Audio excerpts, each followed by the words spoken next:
My husband left me with nothing but memories and a heart full of scars.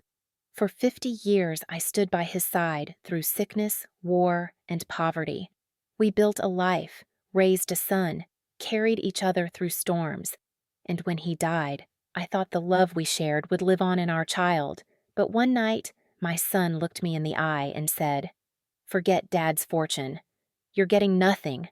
My blood ran cold. I thought my life was over, but what I discovered next changed everything.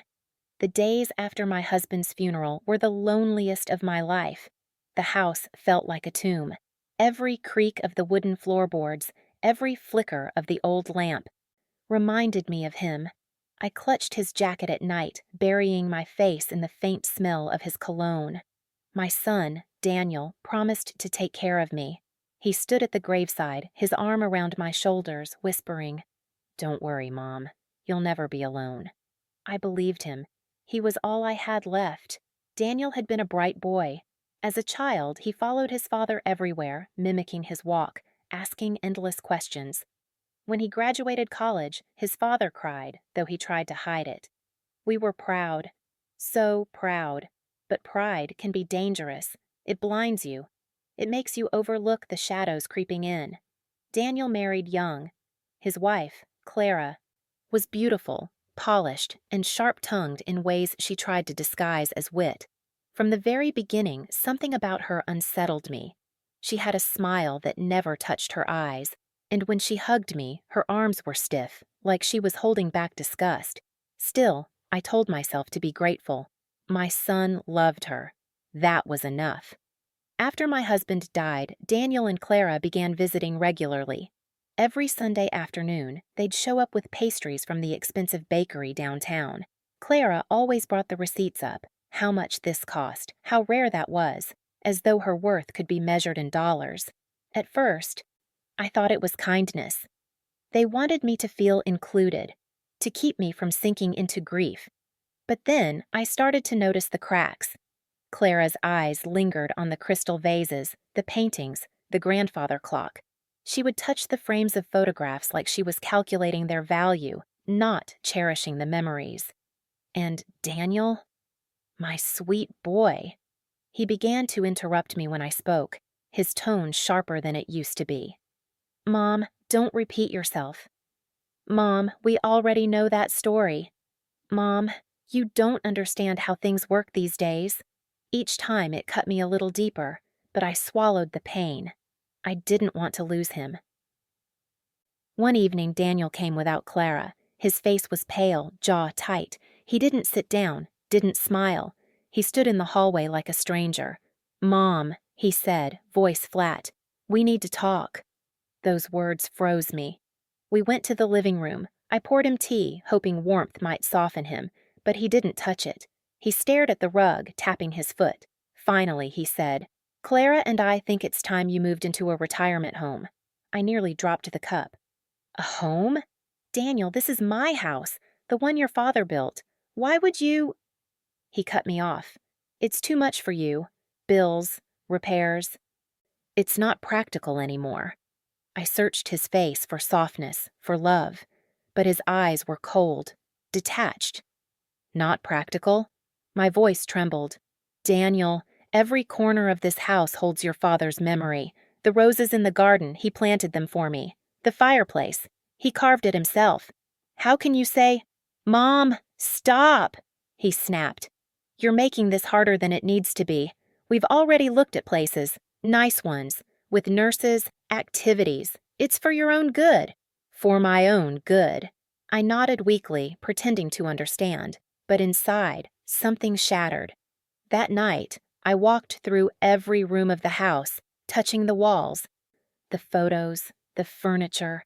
I whispered to my husband's ghost, begging him to give me strength. The thought of leaving this home, it felt like dying all over again. The weeks that followed were worse. Clara stopped pretending. Her comments became sharper. "This sofa is outdated. You should sell it." "That china set? You never use it. Why not let us handle it?" "Don't you think it's time to downsize? Less clutter, less stress." Her eyes glistened with greed as she spoke. But the breaking point came with the phone call. The lawyer's voice was clipped, rehearsed.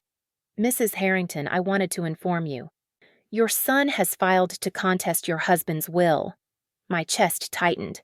"Contest? What do you mean? I'm his wife. He claims you're unfit to manage the estate," the lawyer said reluctantly. "That you're too old, too forgetful? That you'd waste the fortune. Unfit, too old, too forgetful." My own son's words. When I confronted him, his mask dropped. "Daniel, how could you, after everything your father and I sacrificed, after everything we built?" He leaned across the table, his eyes burning. "Mom, listen to me. It's not about you. It's about protecting Dad's fortune. $85 million can't be left in your hands. Clara and I know what to do with it. You don't." My blood ran cold. 85 million. I had known about some investments, a few properties, his shares in companies, but I never knew the total. My husband must have hidden it to protect me, or maybe to surprise me, but now my son was trying to take it all. "Daniel," I whispered, tears streaming, "that money was for us, for family, for you and me." He smirked. "No, Mom, it's for Clara and me. You'll get nothing." Nothing. The word echoed like a curse. After he left, I sat in the dark for hours. I replayed his words, his tone, the way he looked at me, not as a mother, but as an obstacle. I thought of the nights I stayed awake nursing him through fevers, the meals I skipped so he could eat, the way his father worked 3 jobs to pay for his college. And now, my son wanted to erase me. Days bled into nights. I barely ate. My hands shook constantly. The neighbors whispered about my pale face, my hollow eyes, but I didn't care. My son had turned me into a ghost. At the next family dinner, Clara laughed about vacations they wanted to take. "First class to Paris, maybe a villa in Italy. With the inheritance, we can finally live properly." I sat there, silent, staring at my plate. She spoke as though I was already gone. But inside me, a storm began to brew. I was humiliated, betrayed, alone. And then, one night, as I sifted through my husband's old desk, searching for some comfort in his belongings, I found it. A letter, a document, something that made my heart race. It was then I realized my son had no idea what I truly held in my hands, and from that moment forward, I was no longer the victim, because what I discovered next changed everything.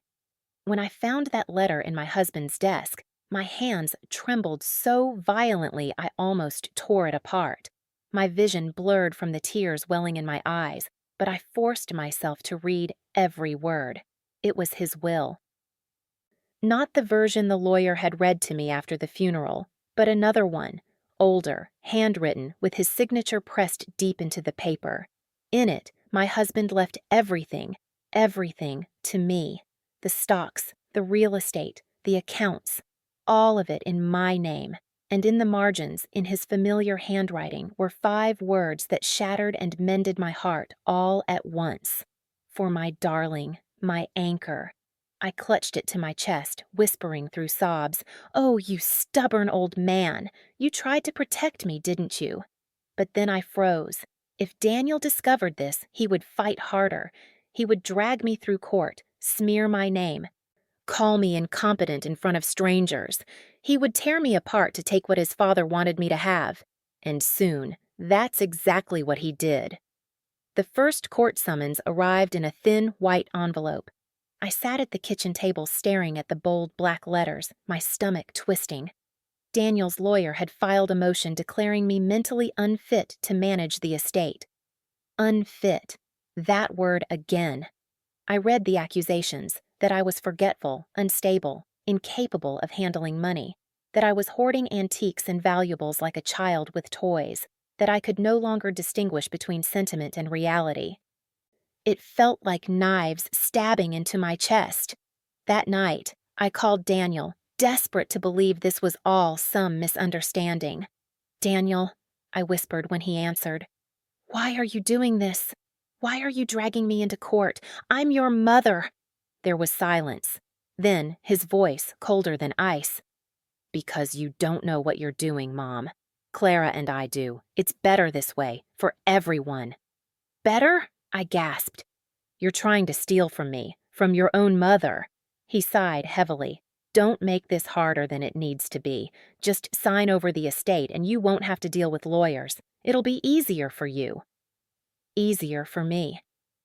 I hung up before he could finish. My hands shook so violently I could barely set the phone down. The days that followed were unbearable. I became the center of whispers in town. Did you hear? Her own son is suing her. Imagine being abandoned like that. Poor woman. She must have lost her mind. At the grocery store, Clara appeared with Daniel. She smiled sweetly at the cashier, then turned to me with venom in her eyes. You shouldn't be out shopping alone, Mother, she said loudly enough for others to hear. It's dangerous at your age, forgetting things, wandering off. People worry. Laughter rippled around us. My cheeks burned with shame. Daniel didn't defend me. He didn't even look at me. He just took Clara's arm and walked away. I returned home humiliated, tears spilling down my face. The world I once cherished now mocked me. And then came the betrayal that cut deepest of all. One evening, I invited Daniel over, hoping, foolishly, that I could reach him. I cooked his favorite meal, roast chicken with rosemary, mashed potatoes, the apple pie his father used to love. I set the table with the fine china, lit candles, tried to make it feel like old times. When he arrived, he didn't even notice.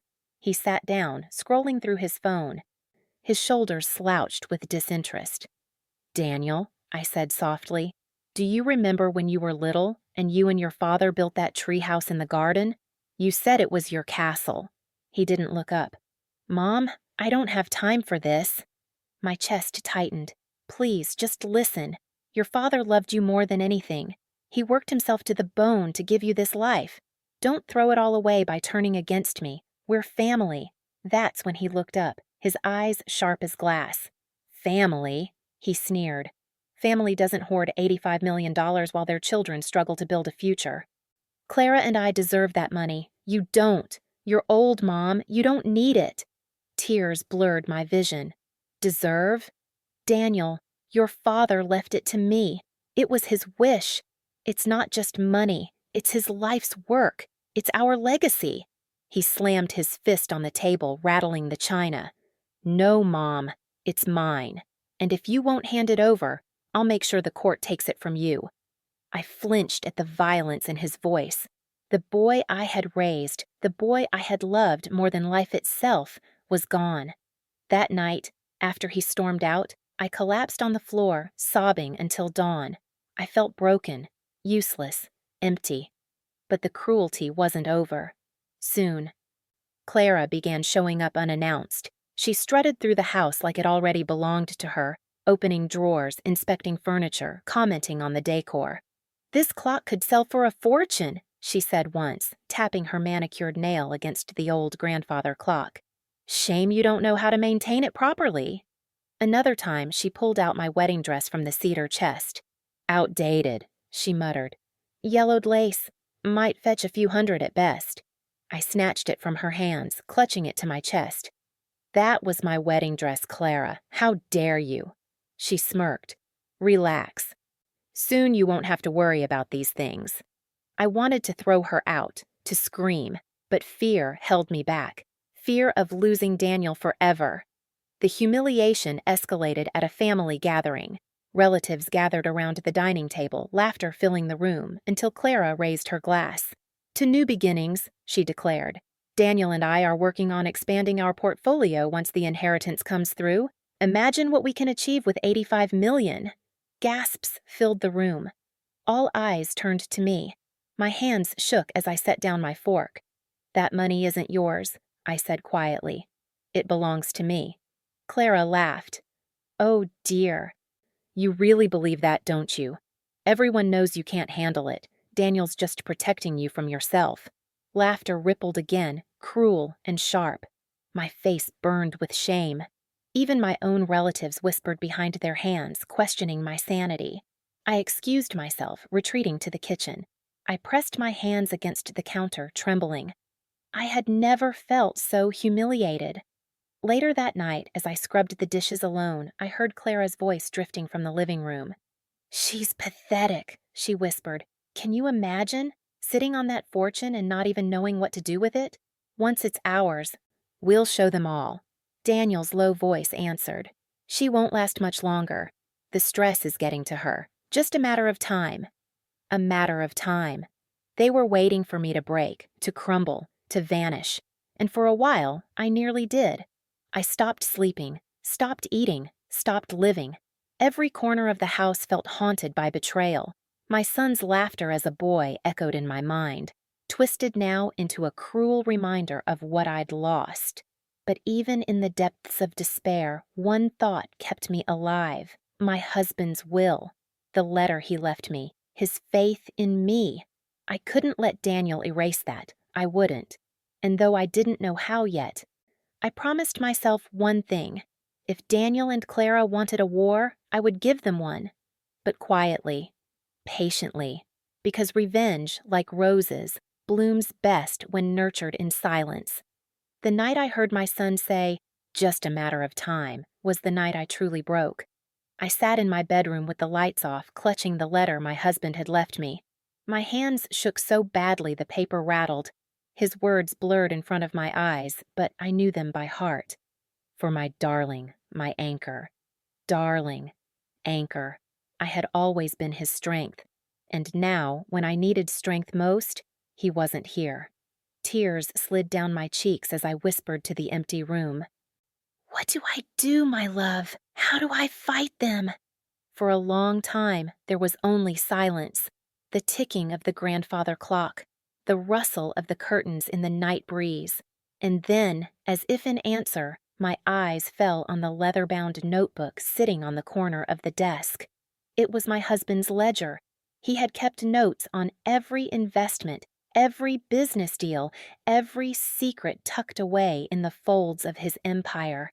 I hadn't touched it since his death. I had been too afraid, too overwhelmed. But now I needed it. With trembling hands, I opened it. What I found made my heart pound. Hidden accounts, offshore trusts, properties I never knew existed. Not just the fortune the lawyers spoke of, but even more. Assets Daniel had no idea about. My husband had left me everything, but he had also hidden enough away that I could protect myself if I played it right. I turned the pages slowly, my tears drying. My despair began to shift into something else, something colder, something sharper. Resolve. They thought I was weak. They thought I was finished. But they had underestimated me. Still, I was only one woman. I needed help. The next morning, I made a call I hadn't dared make in months. "Margaret?" The voice on the other end cracked with age but carried warmth. My oldest friend, my confidant, the woman who had stood beside me at my wedding all those years ago. When I told her everything, her gasp echoed down the line. "He did what? Your own son?" I swallowed hard. "Yes, he's dragging me through court. He wants everything." There was a long pause. Then her voice hardened. "Then you can't fight this alone. I'll put you in touch with someone. My nephew. He's a lawyer. A good one. And unlike Daniel, he remembers what family means." That afternoon, Margaret's nephew, Thomas, came to my house. He was young, sharp-eyed, with a briefcase full of determination. I showed him the letter, the ledger, everything. When he finished reading, he leaned back in his chair, a slow smile spreading across his face. "Mrs. Harrington, your son has made a mistake, a very big mistake." "What do you mean?" My voice trembled with hope I didn't dare trust. He tapped the paper. "This handwritten will, coupled with the ledger, shows not only that your husband intended everything for you, but that you are fully aware of how to manage it. The court won't see an old, confused widow. They'll see a woman with proof, with records, with intent. And if Daniel tries to discredit you, well, we can discredit him." I blinked. "Discredit him?" Thomas's smile turned razor sharp. "People like your son always leave trails. Overspending, bad investments, questionable loans. If he wants to paint you as unfit, we'll paint him as greedy, irresponsible, dangerous. For the first time in months, I felt my lungs fill with real air. My heart steadied. Maybe, just maybe, I wasn't powerless. That night, as I lay in bed, I let the plan form in my mind. I wouldn't just defend myself. I wouldn't just survive. I would take everything back. And then I would show Daniel and Clara exactly what it meant to betray me. But revenge is not born in a single night. It grows, fed by patience and silence. So I began to play the part they expected. At the next Sunday visit, I greeted them with forced fragility. My hands shook as I poured tea. I forgot where I'd put the sugar bowl. I let my words trail off, pretending confusion. Clara smirked. See? She can't even keep track of the basics. Daniel patted her hand. Don't worry, darling. Soon it'll all be settled. I bowed my head, hiding the fire in my eyes. What they didn't know was that every stumble was rehearsed, every mistake deliberate. I was building their arrogance brick by brick so that when the fall came, it would be from the highest peak. Meanwhile, Thomas dug into Daniel's finances. The results were worse than even I had imagined. Your son has been reckless, Thomas told me one evening, spreading documents across my kitchen table. Credit card debt, loans in Clara's name, failed investments in businesses that don't exist anymore. They've been living above their means for years. I stared at the papers, anger surging. And yet he says I'm the one who can't be trusted. Thomas's eyes gleamed. Exactly. We'll use this. Not yet, but soon. Each day that passed, I grew stronger. I ate again. I slept again. My hands steadied. And with every regained ounce of strength, I began to see more clearly. Clara's greed, Daniel's coldness, the way they underestimated me. I began making quiet moves of my own, transferring certain assets into untouchable trusts, selling small properties Daniel didn't know about and tucking the proceeds away.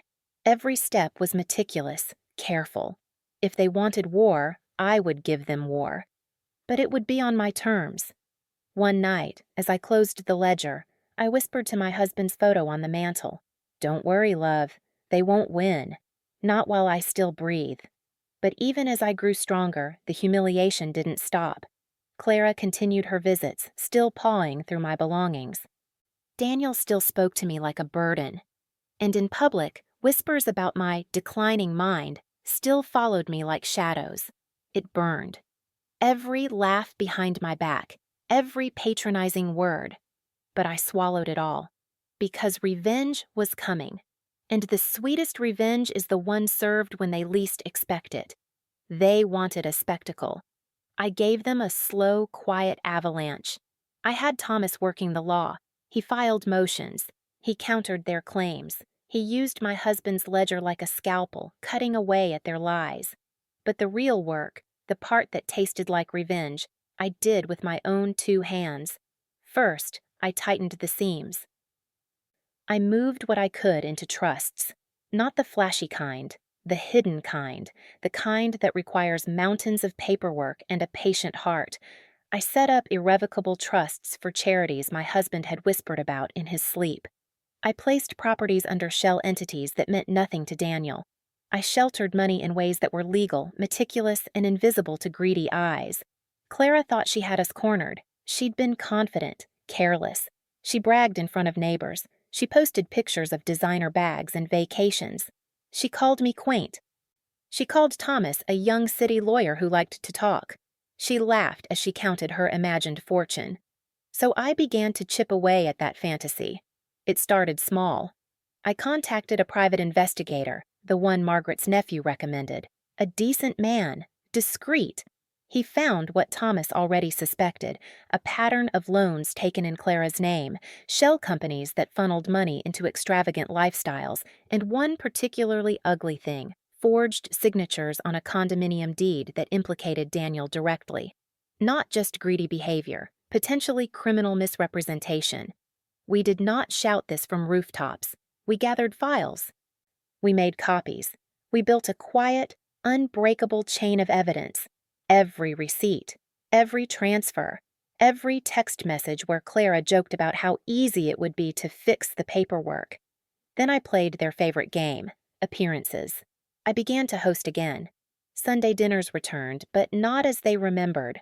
I cooked with a steady hand. I smiled soft and warm. I let Daniel steam with impatience. I let Clara sip her wine while I charmed relatives with stories of my husband's youth and the silly things he'd done. I let everyone see a frail old woman. I made sure they believed every frail gesture. Once they relaxed, once their guard dropped. The plan moved forward. I invited the family to a celebration, ostensibly to honor my husband's memory. A small reception. 100 small lies packed into a single card. A celebration of remembrance. Daniel accepted smugly. Clara arrived radiant, a little too perfect. They believed the stage was theirs. They did not expect the play that followed. When the small crowd gathered, I asked for Thomas to stand and speak. He read passages from the ledger. Not legalese. Stories. My husband's voice in written form. He read of hidden accounts, of deeds signed with flourishes only my husband made, of charitable directives and the little trusts set up for projects no one knew about. Thomas read the dates and names, the handwriting that matched the letter I had found, the signature that my husband had pressed into paper for 50 years. Whispers, stunned faces, Clara's smile faltering like a poorly lit candle. Then I handed out copies, redacted where necessary, but not enough to hide the truth. People looked at the papers, then at me, then at Daniel. Questions began to flood the room. Why did you contest this? Why would you fight your mother? The look on Daniel's face was precious, equal parts rage and fear. He had no answer that didn't make him worse, but the most exquisite thing had yet to come. That night, Thomas arranged for a quiet meeting with the local paper. Not a scandal sheet, a respectable weekly that the town trusted. He gave them a timeline, documented proof, and a human face to the story. Me. The reporter came to my house. We spoke honestly. We told the story not with venom, but with dignity. We let the facts speak. The headline the next morning was clinical and devastating. Son sues mother over 85 Minor's estate. Follow-up story reveals former business practices. The print was merciless. Daniel woke up to his phone lighting up like a Christmas tree, calls from creditors, inquiries from old partners, investors demanding explanations. Clara's carefully curated life began to wobble. She lashed out in private. I heard about it later. Screamed phone calls, blunt threats. "Shut it down or I'll ruin you," she spat at a junior partner on speakerphone. He recorded it. He sent the recording to Thomas. It got worse for them. The bank, where Daniel held a line of credit, froze certain accounts while they investigated the documents Thomas had provided. One of the shell companies Daniel and Clara used to launder funds faced audit inquiries. A landlord sent an eviction notice to a condo Daniel had convinced an elderly neighbor to sign away. Small things, pincers, public and slow. Meanwhile, the town turned its curious eyes to Clara. The neighbor who had once marveled at her shoes now whispered about what she must be hiding. The ladies at the club stopped inviting her. Invitations evaporated. Her social media, once a steady scroll of glamour, filled with comments asking for explanations. People enjoyed her for her sparkle, not her character. Sparkle fades fast when it's attached to lies. They panicked. They struck back. Daniel filed counterclaims. He accused me of forging documents. He painted Thomas as a conniving opportunist. He tried to bring the story into a courtroom where he thought a jury could be swayed with polished lawyers and his own practiced lies. But Thomas had anticipated them. He presented the ledger. He showed handwriting experts. He offered witness testimony from 2 old business partners of my husband, men who knew his hand and his habits. He called on the private investigator to testify about the chain of custody of the documents he had found. Every move Daniel made, Thomas answered with proof. In court, I sat small and steady. I listened to Daniel rage. I watched Clara grow pale and thin under the bright lights. I watched their mask crumble. The judge's questions were sharp. "Mr. Harrington," she said once, "can you explain why you are contesting a will that appears signed and certified?" Daniel's answers were fumbling. He accused and he hinted, and he shoved blame onto Clara's advice. The judge asked about the condominium deed. A murmur ran through the courtroom when the forged signature comparison was played on the screen. I remember the exact second my shoulders relaxed. Thomas had asked for a recess. When he returned, his face was unreadable. The judge's voice finally cut through the tension. "Based on the presented evidence," she said, her tone measured, "the court recognizes the handwritten will as valid. The court orders the estate to be administered according to the decedent's intent." A quiet jubilation rippled through the small cluster of supporters in the gallery. Daniel's color drained from his face. Clara's fingers dug into her purse like claws. But the victory was not merely legal. The fallout was social, financial, and quietly savage. Vendors who had once vied for Clara's attention returned deposit money for events they'd booked with her. Her favorite boutique refused to take her calls. The neighbors who had admired her new car began to whisper about unpaid loans and repossession rumors. Daniel's business associates began to distance themselves, issuing press statements about ongoing reviews and restructuring. They tried to salvage dignity. They hired a PR firm. They staged charity photos with infants and puppies. They posted strategy meetings and motivational quotes. It looked hollow. It looked like acting. People noticed. And there was poetic justice. The condo with the forged deed was reclaimed by its true owner, an elderly woman who hadn't realized she'd been tricked. She stood before the town hall and spoke with surprising grace about being taken advantage of, about feeling foolish and then angry for having been silenced. Her story aired on local radio. People tuned in, and their view of Daniel shifted from disappointment to contempt. At home, I watched it unfold with a strange mixture of relief and sorrow. Relief because justice had been served. Sorrow because of what I had learned about the son who once climbed my knee and called me Mom. Clara stopped coming for dinner. She sent a note once, full of fake regret and thin apologies, asking for a breakfast to clear the air. I folded the note and never replied. Daniel called less and less. When he did, his voice was low and careful. He asked about the house as if it were an object he'd once seen in a store window and now feared owning. He tried to be practical. I listened. I pretended not to hear the tremor in his voice. The town offered small kindnesses. Margaret brought over soup. Mrs. Ellis from down the lane dropped off a bouquet. Neighbors brought casseroles. People who had turned away now turned back, offering handshakes and cautious smiles. It did not erase the betrayal, but it warmed me on cold nights.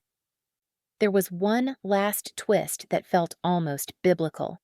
When we finally sat down to divide what remained under the court's orders, Thomas revealed a little secret my husband had kept until he died.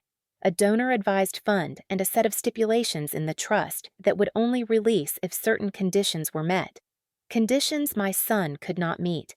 Conditions about stewardship, respect for family, community service, and integrity. The trust, in short, would not reward greed.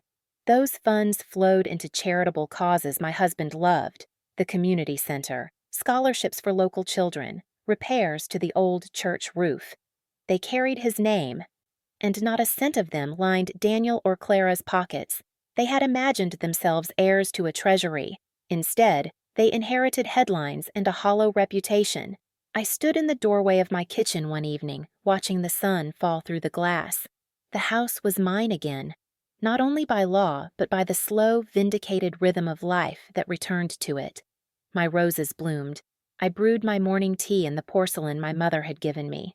I felt the familiar weight of continuity settle into my chest. But victory had not been cheap. I lost a son in the process. I watched his face harden into something I did not recognize. He had become an enemy in the pursuit of wealth. That cut deeper than any headline. Still, justice had a face. It was not cruel. It was not petty. It was precise and patient. It was the work of a woman who refused to be erased. And while the town whispered and Clara faded from the social pages, I began to stitch my life back together. I started volunteering again. I took a course at the community college on estate management, a small, quiet joke with myself. I taught a class at the church about preserving family histories. I let my husband's name stand for something more than money. They say revenge leaves you empty. Maybe it does for some. For me, it left a bitter taste and then, slowly, something like peace. But the story was not over. Secrets have ways of layering. Allies turn up in odd places, and people who believe they've won sometimes discover they've only begun to pay. When Daniel called the last time, his voice was small. "Mom," he said, "can we talk?" I looked at the phone and thought of all the faces I had seen during this battle. The gullible, the cruel, the kind. I thought of my husband's ledger, of the ledger's neat lines and hidden entries. Then I set the phone down. I didn't answer. Not yet. There were more moves to make, more truths to set free, more endings to write, and I had all the time in the world. Silence returned to my home. Not the cold silence of abandonment, but the kind that breathes, the quiet that lets roses bloom, that lets clocks tick without dread, that lets an old woman pour her tea without trembling. The war was over. Daniel no longer stormed through my door demanding signatures. Clara no longer pawed through my drawers looking for treasures. Their footsteps, their voices, their laughter, all gone. And yet, sometimes, I'd still catch myself listening, waiting for the slam of a door, waiting for the cutting words. "You're confused. You don't know what you're doing." But they never came, because now it was they who feared footsteps, they who flinched at whispers in grocery aisles, they who faced the echo of their own greed when neighbors turned their faces away. The court's ruling had sealed the estate in my name. The paper trail, the interviews, the headlines, they had sealed Daniel's reputation in another direction. Investors withdrew. Friends grew scarce. Clara vanished from social circles she once ruled like a queen. I had not needed to scream. I had not needed to raise a hand. I had only needed patience, proof, and truth. That was my revenge. But revenge is not the same as peace. There were nights I sat in the living room, the fire crackling, the photograph of my husband smiling from the mantel. I would ask the empty air, was it worth it? Did I do right? The answer never came in words, only in the stillness, only in the way my chest loosened when I thought of the community center being rebuilt with funds my husband had set aside, only in the way I saw children running across the repaired churchyard, only in the way neighbors thanked me quietly for scholarships that carried my husband's name. That was when I knew it was not just about revenge. It was about protecting what he and I had built, about ensuring that greed did not devour it. Daniel called a few more times. I didn't answer. I couldn't. My heart was torn between rage and sorrow. He was still my son, yes, but he was also the man who had looked me in the eye and said, "You're getting nothing." Some betrayals carve too deep to heal. And Clara? She sent letters, each one thinner than the last, apologies that read like scripts, excuses dressed as confessions, promises laced with desperation. I burned them in the fireplace, watching her words curl into ash. The town watched me differently now. At the market, people nodded. Some whispered, "Strong woman," under their breath. Children smiled at me when I walked past. Strangers carried my groceries without being asked. It was respect, hard-earned, carved out of months of humiliation, pain, and resolve. But I did not bask in it. I carried it carefully, like the fragile china teacups in my cabinet. Respect can shatter as quickly as it forms. I spent my mornings in the garden, pruning roses, my afternoons with Margaret, sharing tea and old stories, my evenings in study, combing through books on trusts and estates. I had learned my lesson. Knowledge is a shield no one can take from you. And sometimes, when the moon was high, I would open my husband's ledger once more. I would run my hand over his handwriting, neat and strong. I would whisper, "I kept it safe. They didn't win." I imagined him smiling. Yet beneath it all there was a lingering ache. Revenge had given me justice, but it had also taken my son from me. Was there a path back? Perhaps. Perhaps not. The final time Daniel called, his voice cracked through the voicemail. "Mom," he said, "I made mistakes. I know that. Clara's gone. People won't talk to me. I don't know where to turn." I sat with that message for hours. My hands trembled, not from weakness, but from the weight of choice. Forgive? Forget? Or let silence remain my answer? I thought of my husband, of the man who had built a fortune but never let it sour his heart. He believed in second chances. He believed people could change, even when they stumbled. But Daniel hadn't stumbled. He had shoved me down. He had tried to strip me of everything. Could I open the door again? Could I risk it? I still don't know. Maybe one day, when the years soften the edges of betrayal, I will pick up the phone. Maybe I will let him speak. Maybe I will listen. But not today. Today, I choose peace. I choose roses. I choose tea in porcelain cups. I choose laughter with Margaret and the joy of seeing children benefit from my husband's hidden treasures. Today, I choose myself. And if Daniel learns anything from the silence between us, let it be this: fortune means nothing without family. Wealth crumbles when it's built on greed. Respect, once lost, is nearly impossible to regain. He thought he could strip me of everything, but in the end, it was he who stood empty-handed. That is the cruelest lesson of betrayal, and that is the sweetest part of revenge. So I ended this story not with anger, but with clarity, because I know who I am. I am the woman my husband loved. The woman who defended his name, his legacy, and his memory. The woman who refused to be silenced. And now, when people look at me, they don't see a frail widow. They see strength. They see survival. They see a lesson written in flesh and blood. Never underestimate the quiet ones, for we are the ones who endure. And in the end, we are the ones who win.